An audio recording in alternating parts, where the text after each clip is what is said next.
नाज़रीन, सालेपट जे रेगिस्तानी इलाइक़नि में पंजाब खां आयल ज़हरीले पाणी तबाही मचाए छॾी। थर जा केतिरा ई ॻोठ पाणीअ हेठि अची विया। वबाई बीमारियुनि जनम वरितो आहे। उन हवाले सां पेश आहे SS न्यूज़ जे रिपोर्टर नवाब मीराणी जी हीअ रिपोर्ट।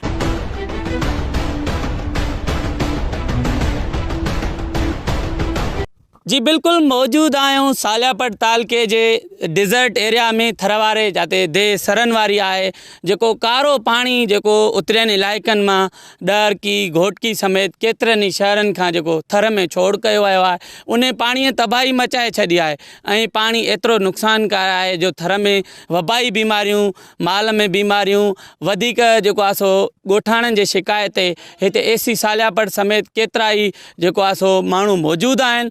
उन्हनि सां ॻाल्हायूं था त उन्हनि जो छा चवणु आहे। हिते जेको मौजूदु आहियूं अॼु उहो basically High Court of Sindh में कुझु पिटिशनर्स हुया हिननि ई ॻोठनि जा जिन पिटिशन फाइल कई त टोटल 9 देहूं आहिनि जिन में ज़हरीलो पाणी बीठो आहे। त कोर्ट सगोरी हिकिड़ो ऑर्डर पास कयो। उन में असांखे डायरेक्शन इहा हुई त जेको पाणी बीठल आहे उन जो सैंपल वठी तव्हां लेबोरेटरी में टेस्ट कराईंदो त आया उहो ज़हरीलो आहे या न आहे। त असांजो पर्पज़ हिते हुजण जो बेसिकली इहो ई हुयो ऐं हिते अचण खां पोइ ख़बर पई आहे त इहो पाणी जेको आहे वधे पियो।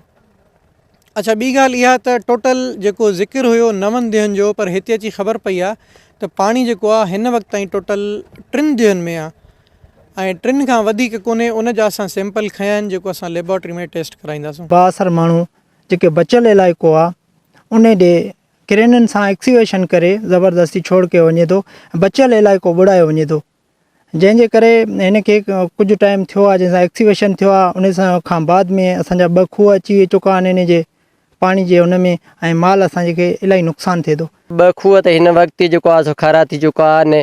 मुख़्तलिफ़ जेको इलाइक़नि ॾांहुं रस्तो कटिजी चुको आहे।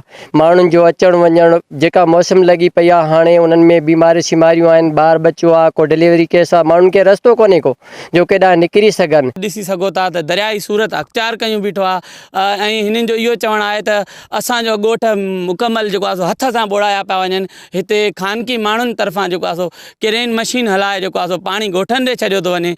उन्हनि वस वारनि खां सिंध गवर्नमेंट खां अपील कई आहे ख़ुदारा असांजे खे ॻोठनि खे बचायो वञे ऐं हीउ पाणी जेको आहे निकाल कयो। कैमरामैन टीम सां गॾु नवाब मीराणी SS न्यूज़ सालियापट।